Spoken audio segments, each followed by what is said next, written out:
Baik, Assalamualaikum warahmatullahi wabarakatuh, saudara-saudara sekalian. Jadi malam ni topik yang agak sebenarnya serius dan terlalu ramai orang sebab CKD ataupun chronic kidney disease tidak bererti you kena stage 5 baru diisytiharkan sebagai dah ada kidney disease. Kalau you dah stage 2, 3 dan 4 terutama sekali pun kena banyak perhatian yang harus kita fokus pada malam ini. Boleh? Stage 1 dan 2 tu memang bagi mereka yang baru kena dan dah mula sedar yang you bermasalah buah pinggang. Namun apa yang penting pada malam ni ialah saya nak bagi 10 jenis ataupun kategori pemakanan yang terbaik. Tidak bererti satu tu lebih baik pada yang satu lagi. Cuma saya akan bagi yang top dari setiap kategori. Kategori ini maksudnya kategori protein atau kategori karbohidrat, kategori fiber, faham tak? Lepas tu saya akan bagi contoh-contoh supaya you boleh copy. Baik, bismillahirrahmanirrahim. Assalamualaikum warahmatullahi wabarakatuh. Tolong tekan like, share dan yang penting saya selalu lupa suruh tekan loceng tu. Sebab bila you tekan loceng atau notification bell ke apa-apa tu, nanti bila saya buat je dia akan remind you. Dia bagi notification. Maklumlah kita kan sibuk. Baik, nombor 1 ialah dengar stage 1, 2, 3, 4, 5. Semua kena dengar. Stage 5 terutama sekali kena betul-betul bahkan semua kidney patient kena pergi discuss dulu dengan doktor. Kalau you nak tukar ke diet yang saya suruh buat ni, ataupun you tak pasti, you discuss dengan doktor you sama ada dia tahu atau dia tak tahu. Yang tu you tolong bagi sedikit pendapat you lah kalau ada pelajaran pada malam ni. Sebab kadang-kadang doktor pun sibuk, tak sempat nak update dia punya ilmu juga. Faham? Okey, baik. So nombor 1 bagi mereka yang ada masalah ginjal, stage 1, 2, 3 terutama sekali. Saya ulang, stage 1, 2, 3 terutama sekali. Stage 4 pun boleh ikut. Stage 5 always consult your doctor first. Yang buat dialisis lagilah kena discuss dengan doktor dulu. Yang lain dengar Baik, nombor 1 ialah alkalizing vegetable. Maksudnya sayur-sayuran yang memberi body you jadi alkaline. Okey, ingat body kita kalau acidic, banyak penyakit yang susah nak baik. So kalau dia alkalize sedikit, maksudnya lebih orang kata base.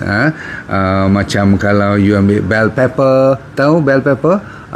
Cili benggala yang besar tu, ataupun you panggil cili yang besar-besar, merah, kuning, orange, warna-warni tu dia bagus. Okey. Lepas tu onion pun bagus, semua jenis, sama ada bawang putih, terutama sekali bawang putih lah. Tapi bawang putih tu selalunya tak sebut sebagai onion, dia sebut sebagai garlic. Garlic ni number 1, the best for kidney problem. Saya ulang, kidney problem atau kidney failure, one of the best yang you boleh pakai ialah bawang putih atau garlic is the best. Lepas tu banyakkan juga co-base atau go-base, tak kira you sebut macam mana pun. Okey, termasuk yang saya suruh buat sauerkraut tu, ingat. Okay, co-base is very good. Banyak vitamin K, C, vitamin B. Dia kurang rendah dengan potasium. Sebab kita selalunya orang yang ada ginjal punya masalah ni, dia risau makanan yang tinggi dengan potasium. So ini antara yang saya bagi ni, potasiumnya tak tinggi. So alhamdulillah boleh. Co-base terutama sekali very good. Cauliflower pun boleh. Orang Indonesia sebut kembang kol. Lepas tu berhati-hati dengan bayam dan kangkung. Kalau you dah stage 4, stage 5 tak payah tempuh bayam dengan kangkung. Spinach kan, kale, semua tu tak payah. Cruciferous vegetable yang hijau, betul-betul gelap punya hijau tu, you kena lebih berhati-hati. Okey. Namun zaman sekarang, itu saya kata pertukaran dah mula berlaku sekarang. Zaman sekarang, dulu langsung tak boleh, kalau orang ambil 1-2 keping pun tak boleh. Sekarang kalau takat you nak rasa, katakan terliur, orang buat sedikit sayur kangkung ke, sedikit bayam ke, you nak makan boleh, tak ada masalah. Tak ada sampai you risau sangat. Sebab Zaman sekarang didapati kalau tinggi potasium pun dalam sayur-sayur tu, you boleh jamah dia sedikit, tak jadi masalah. Bukan ambil banyak lah kan. Dulu tak boleh langsung, sekarang dah boleh. Sebab didapati bukan semua potasium dalam sayur tu dapat dicernakan. Jadi dia bukan 100%. Faham? Okay. Kalau telur kempunan, dengar tu. Tu dah habis lah. Tu cerita vegetable. Ada lagi vegetable. Oh, saya lupa nak cerita. Kalau you anggapkan celery ni macam sayur-sayuran you juga, celery is sama standard dengan garlic lah. Top. Celery top, asparagus top. Bagus untuk orang-orang yang ada masalah ginjal. Boleh ikut ni. Okay, ikut saya. Okay, lepas tu ginjal ada masalah, you jangan lupa pada ginger. Ginger tu apa? Halia. Yes. Dan kalau siapa yang ada pokok avocado, di Indonesia banyaklah, di sini saya tak tahu you tanam, saya tak ada pokok avocado. Daunnya yang masih lagi sederhana, muda, nak masuk tua sikit tu, you boleh buat masak periuk untuk minum air, apa dia panggil, air daun avocado. Faham? Okay. So jangan lupa celery bagus, asparagus bagus, ginger bagus. Baik, karbohidrat pula yang saya galakkan you cari ialah sweet potato. Sweet potato ubi keledek. Ubi keledek yang warna ungu tu, yang tu is the best. Lepas tu kalau Mak Saleh dia suruh kita cari buckwheat. Kita kat sini kalau tak ada buckwheat, you pergi, kalau siapa yang tanam jagung sendiri, jagung di belakang rumah, jagung organic is good. Saya ulang, jagung organic. Berarti kalau you buat popcorn, walaupun popcorn yang kat panggung wayang semua tu tak boleh lah, sebab dia bubur minyak lah, gula lah, garam dan sebagainya. Tapi kalau you buat sendiri, you letup-letupkan, popcorn is the best daripada jagung organic. Lepas tu kalau siapa-siapa boleh tolong belikan beras, bukan beras perang, beras liar, beras hutan lah orang panggil. Kalau you dapat beras hutan, is also very good. Zaman sekarang you pernah dengar quinoa kan, atau macam mana nak sebut, quinoa. Yalah, quinoa tu lah yang macam halus-halus, kecil-kecil tu, yang orang ganti beras, ganti nasi tu. Boleh? Okey, so jangan risau, ambil untuk mengenyangkan sedikit sekali-sekali, no problem. Okey, itu kategori karbohidrat. Pendek cerita, kalau ada ubi-ubi macam ubi kayu ataupun yang macam keladi yang banyak serat, boleh kita makan. Alright, so jangan terlalu sedih lah. Boleh. Nombor 2. Nombor 3, kategori protein. Protein selalu kalau zaman dulu di waktu laut kita tidak banyak bahan-bahan racun, kita dibenarkan ambil berbagai jenis ikan, terutama sekali ikan yang berlemak tinggi seperti ikan tuna, ikan salmon, ingat kan, ikan sardin, kalau kita ikan kembung atau ikan temenung pun boleh. Tapi zaman sekarang digantikan dengan sacha inci oil. So you boleh ambil sacha inci seed pun boleh, sacha inci oil pun boleh. Tapi seed tu bahaya kalau you tak biasa nak uruskan dia, it can be very orang kata macam kena diarrhea pula nanti. So ambil sacha inci oil menggantikan minyak ikan. Okey, yang penting ialah omega 3 tu.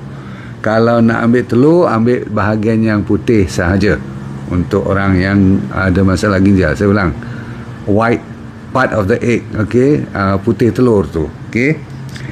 Kenapa yang kuning tak boleh? Sebab dia tinggi dengan phosphorus. Orang yang masalah ginjal yang gagal ni, dia takut kepada potassium, pada phosphorus dan sodium. Kalau terlalu tinggi bahaya, kan?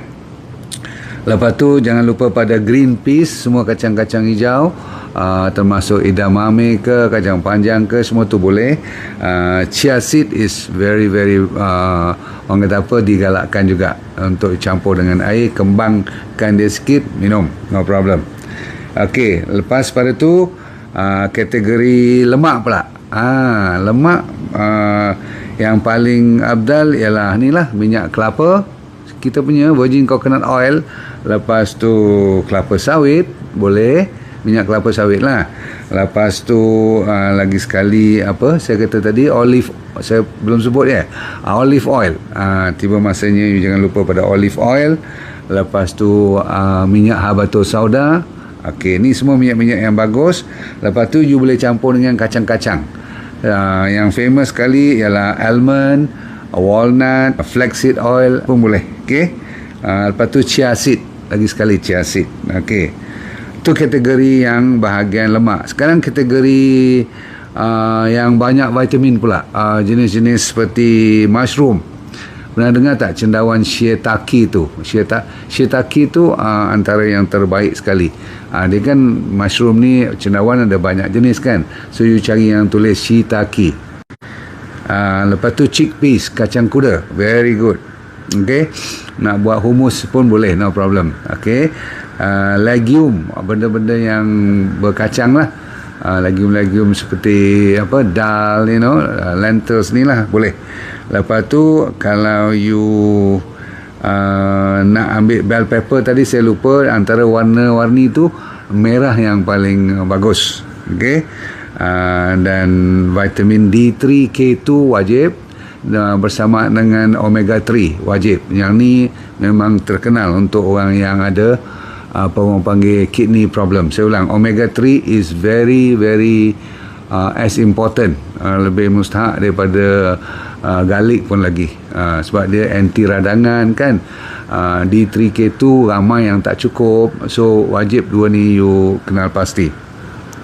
Lepas tu kita habiskan dengan spice pula. Apa tu, rempah ni yang famous saya kata tadi apa, macam semua jenis bawang ataupun ginger tu halia, turmeric, apa tu kunyit.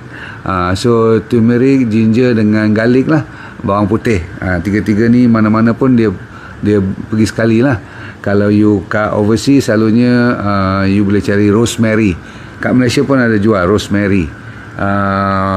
Dia berbentuk macam daun kecil-kecil halus-halus panjang 1-2 inci tu. You tengok rosemary, you boleh masuk dalam you punya masakan setiap hari, boleh.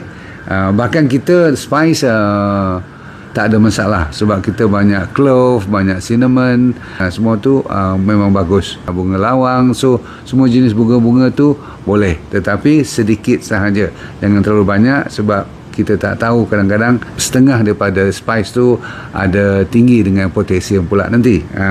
Tapi yang saya sebut tadi, sementara tadi, semua tu boleh. Okay, kita habiskan dengan 1-2 kategori yang seterusnya ialah fiber. Apa saja yang tinggi dengan serat seperti asparagus. Kalau you boleh ambil oat, tahu tak pagi-pagi nak ambil oat yang roll oat.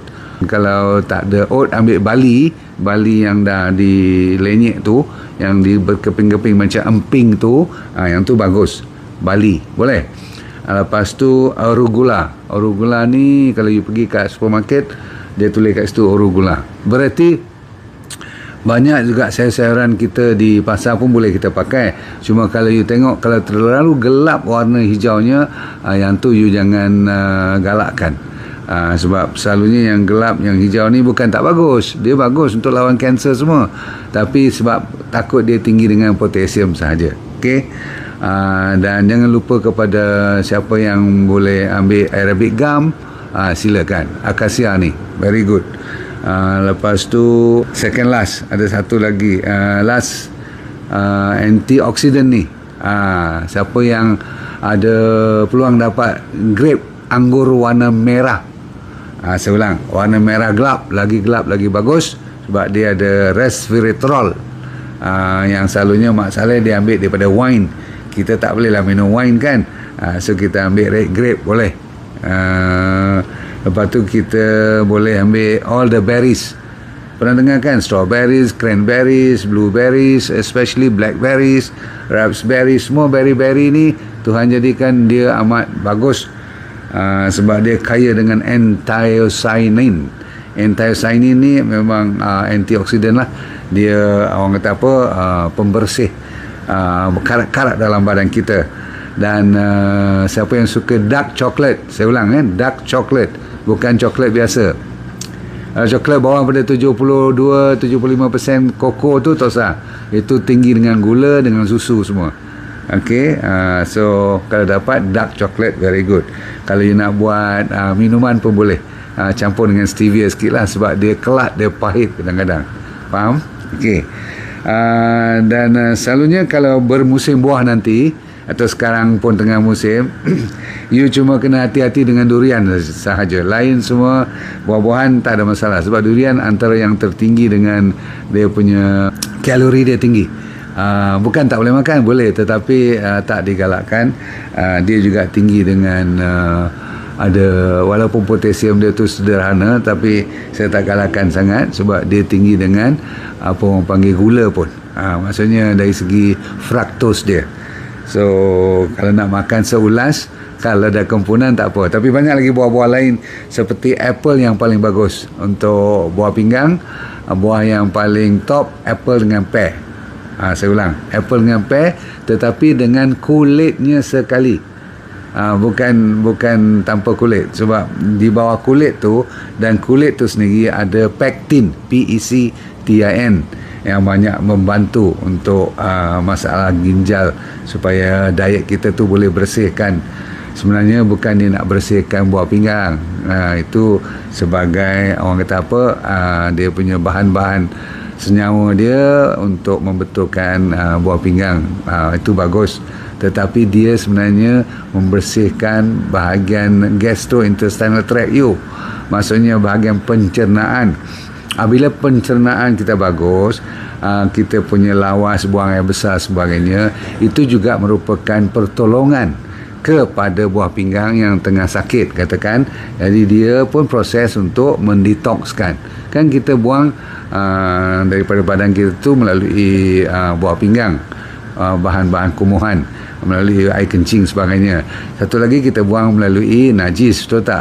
Banyak benda-benda yang tak dipakai dibuang melalui najis. Satu lagi melalui apa? Cepat.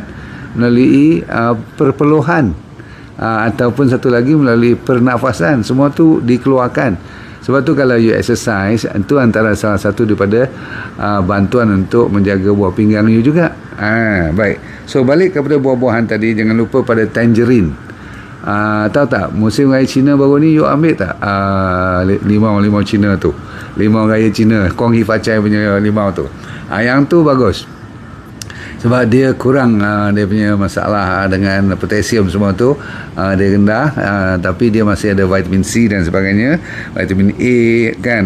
Dia baguslah kalau you dapat tangerine. Dan buah yang saya nak bagi last kali pada malam ni ialah, ataupun sayuran namanya kiwi. Pernah dengar kiwi fruit? Ataupun siapa yang kalau rajin pergi cari beetroot. Dah habis. Malam ni saya nak bagi satu koktail yang you boleh kopi ni supaya you boleh buat sendiri besok, ataupun cuba bila-bila you senang. Boleh tak? Tadi saya bagi banyak sangat, you pun pening kepala kadang-kadang nak ingat semua. Tapi kali ni cuba you buat satu style di mana you boleh campur. Okey, dengar campur garlic, 2 clove, 2 ketul garlic, buat koktail ni. Bawang putih, lepas tu you cari green apple sebiji, dengan kulitnya buang biji, buang tengah-tengah tu dia punya batang ke apa-apa buang, tapi kulit dengan dia punya isi jangan buang. Apple hijau, green apple sebiji, lepas tu campur dengan 30 gram almond. 30 gram ni lebih kurang segenggam lah. Okey, 30 gram macam mana nak bagi you boleh perasan tak 30 gram banyak mana? Segenggamnya lebih kurang. Okey, almond jangan lebih pada genggaman biasa je. Lepas tu parsley, lagi segenggam parsley, sayur parsley lah. Lepas tu beetroot, ambil lebih kurang 2 inci, potong elok-elok. Okey, beetroot, dia sebesar bawang juga kan beetroot kan. Dan last kali you campur dengan air dengan ais, you buat smoothie. Cuba you buat ni, tengok, minum sehari ataupun selang sehari ataupun seminggu 3-4 kali. Cuba buat tengok ni. Ni salah satu daripada cara makanan yang saya bagi tadi, so boleh diolah supaya tidak bosan you makan untuk menjaga buah pinggang you. InsyaAllah tengok apa berlaku selepas 2 bulan, cek balik you punya GFR, cek balik you punya urea ataupun creatinine level, tengok protein ada tak dalam air kencing tu, berbuih tak, ada plus-plus atau macam mana. Cukup dulu untuk you pilih malam ni saja. Kalau you dapat ikut, dan jangan lupa 3 perkara ataupun 3 bahan top tadi saya kata apa, garlic, celery, dan satu lagi dinamakan apa tu, sachainchi oil, very powerful, omega 3. Tak lupa kepada apa tu, Arabic gum pun top. Satu lagi yang top, saya kata apa tadi, asparagus. Tahu asparagus yang panjang-panjang tu. Yang lain tu semua mustahak juga, tapi ada yang top-top yang you kena amalkan lebih